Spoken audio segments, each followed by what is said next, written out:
Here is a question. Read it carefully and think about the answer.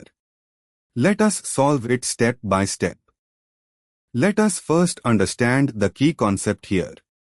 The stability of dienes depends primarily on two factors. 1. Conjugation of the double bonds. Conjugated dienes are more stable than isolated or cross-conjugated dienes. And 2. The degree of substitution of the double bonds. More substituted double bonds are more stable due to hyperconjugation.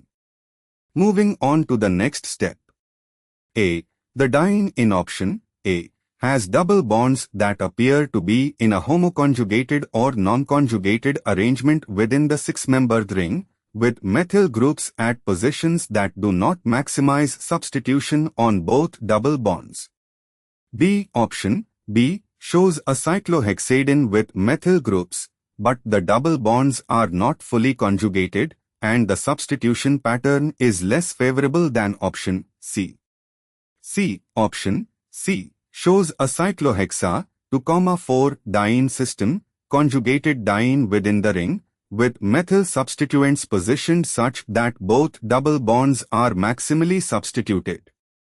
The conjugated diene system, SCI's locked conformation within the ring, combined with two alkyl substituents, methyl groups, on the double bonds provides maximum stabilization through both conjugation and hyperconjugation.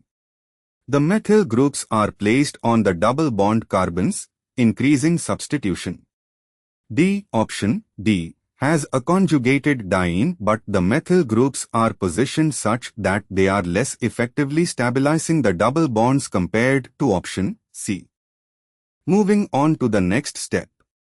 In option C, the diene is conjugated 1,3 diene system. The ring locks it in an SCIS conformation favorable for conjugation, and the methyl substituents are directly on the sp2 carbons of the double bonds, providing maximum hyperconjugative stabilization. This combination of conjugation plus desubstitution on the double bond carbons makes it the most stable diene among the four options.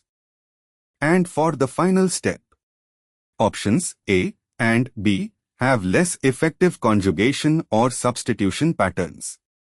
Option D may have conjugation but lacks the optimal methyl substitution pattern on the double bond carbons that option C possesses. Therefore, the correct answer is C. Therefore, the correct answer is option C.